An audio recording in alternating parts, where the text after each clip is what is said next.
निर्वाचनको क्रममा मत माग्न आउने क्रममा तपाईहरुकै घर दैलो आउँदै गर्दाखेरि हाम्रो पहिलो एजेन्डै थियो भूमिहीन सुकुम्बासी अविकसित बसोबासीहरू र दलित सुकुम्बासीहरूको चाहिँ जग्गा जसले चाहिँ लामो समयदेखि चाहिँ भोगचलन गर्दै आएको जग्गा कैलानी जग्गाको नम्बरी लालपूर्जा दिने भनेर हामीले प्रयास गर्यौं। यो बीचमा केन्द्रको सरकारको फेरबदलको कारणले गर्दाखेरि विभिन्न समयमा चाहिँ यो आयोगहरू विघटन हुने, लामो समयसम्म चाहिँ आयोग गठन नहुने, फेरि नयाँ आयोगमा नयाँ नियुक्ति हुने, फेरि अलमलमा पर्ने भएको हुँदाखेरि चाहिँ जुन लक्ष्य हामीले लिएको थियौं, जुन चाहिँ उद्देश्य हामीले बोकेको थियौं, जुन चाहिँ जनता माझमा चाहिँ चाँडोभन्दा चाँडो लालपूर्जा दिने हाम्रो प्रतिबद्धता थियो, त्यो अनुसार चाहिँ त्यो कारणले गर्दाखेरि हामीले गर्न सकेनौं। ढिलै भए पनि हामी निर्वाचित भएपछि हामीले यसलाई पहिलो प्राथमिकता साथ एक नम्बरमा पनि धेरै लामो ठुलो विवाद एकदमै त्यहाँको बस्ती स्तरमा चाहिँ त्यहाँको राजनीतिक अवस्था चाहिँ एकदमै ठुलो द्वन्द्व भएको जग्गाहरू चाहिँ नाप्न नसकेको जग्गाहरू पनि हामीले नापिसक्यौं। 1 देखि 4 नम्बरसम्म 4 नम्बरको केही विवादित जग्गाहरू बाहेक अहिलेसम्म मोटामोटी 51-52 सय किता हामीले जग्गा नापिसकेका छौं 1 देखि 4 नम्बर वार्डमा।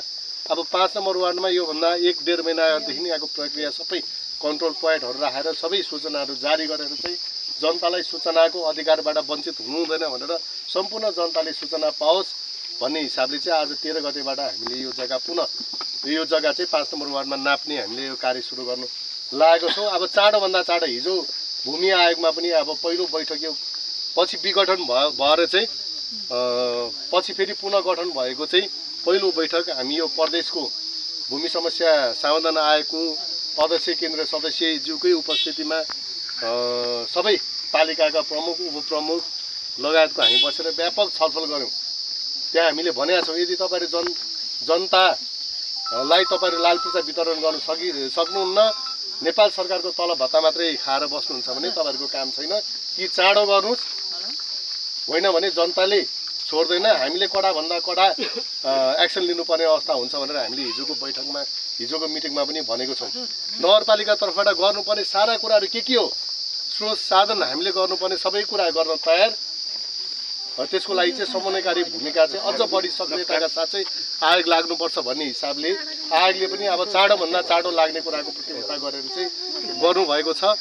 अब यो जग्गा नाप्दै गर्दाखेरि धेरैवटा जग्गाहरू विवाद पनि हुन सक्छ। त्यो विवाद भएको जग्गाहरूमा तपाईहरु सकभर विवाद नगर्दिनुस्। जसले भोगचलन गर्नु भएको छ उहाँहरुको जग्गा नाप्दै गर्दाखेरि तपाईहरु आफै सहमति र सहकार्य गरेर चाहिँ अगाडि बढ्दिनुस्। र विवाद भएको ठाउँमा चाहिँ आयोगले जग्गा नाप्दैनले तत्काल पहिला विवाद नभएको ठाउँमा सबै जग्गा हामी सिद्धाउँछौं र विवाद भएको जग्गालाई बाँकी राखेर चाहिँ टोल विकास लगायत वडामा बसेर चाहिँ छलफल गरेर चाहिँ त्यसको पनि टुङ्गो लगाएर मात्रै फेरि पुनः हामी नाप्दिन्छौँ विवादको ठाउँमा। र अर्को कुरा सार्वजनिक जग्गा भनेको तपाई हाम्रो सबैको सम्पत्ति हो, हाम्रो भावी पुस्तालाई चाहिन्छ त्यो सम्पत्ति। अहिले ठ्याक्कै हेर्दै गर्दाखेरि हामी त्यति ध्यान दिँदैनौँ होइन। अहिले त सबै खुला क्षेत्र हामी देख्छौँ। योभन्दा 10 वर्ष 15 वर्ष 20 वर्षपछि यो बस्ती अझ बढ्दै गएपछि हामीलाई खुला क्षेत्रको एकदम अति आवश्यक, सार्वजनिक स्थानको चाहिँ अति आवश्यकता हुने हुन्छ। त्यसकारणले गर्दाखेरि सार्वजनिक जग्गा सकभर कसैलाई पनि नाप्नु नदिनुस्। त्यो चाहिँ तपाईलाई मेरो आग्रह र अनुरोध छ होइन। हाम्रो भावी सन्ततिको लागि भविष्यको लागि पनि त्यो जग्गा अति आवश्यकता भएको हुँदाखेरि चाहिँ सार्वजनिक जग्गा यदि छ त्यस्तो जग्गाहरू चाहिँ तपाईहरु आफैले ध्यान दिनु होला भन्ने कुराहरू राख्दै यो 5 नम्बर वार्डमा आज जग्गा नाप्ने काम सुरु भएको छ। आज यत्रो माला लगाइदिनु भएको छ। कम्ती पनि लालपूर्जा दिएपछि माला लाउनु पाए हुन्थ्यो। यो माला भन्दा पनि यो गाली जस्तो हुन्छ होइन। भोलि लालपूर्जा दिनु सकेन भने जग्गा मात्रै नापेर त्यसको औचित्यता हुँदैन। हुन त यसको प्रक्रियाहरू धेरै लामो प्रक्रिया छ। हामी झट्ट हेर्दाखेरि जनता माझमा चाहिँ कस्तो देखिन्छ भने जग्गा नापे अब लालपूर्जा आइहाल्छ भन्ने हुन्छ। यसको टेबल वर्कहरू, कागजी कुराहरू धेरै कुराहरू छन्। त्यो भूमि आयोगको समितिजीले अघि पनि भरि पनि सक्नु भएको छ। त्यो सबै उसहरू पार गरिसकेपछि त्यो चरणहरू पार गरिसकेपछि मात्रै लालपूर्जा पाउने हुँदाखेरि चाहिँ अब चाँडोभन्दा चाँडो लालपूर्जा पाउने हामीले आशा गरौँ। हामीले पनि जनप्रतिनिधिहरूले पनि चाँडोभन्दा चाँडो लालपूर्जा दिने इच्छा आकांक्षा हामीले पनि राखेको छौँ।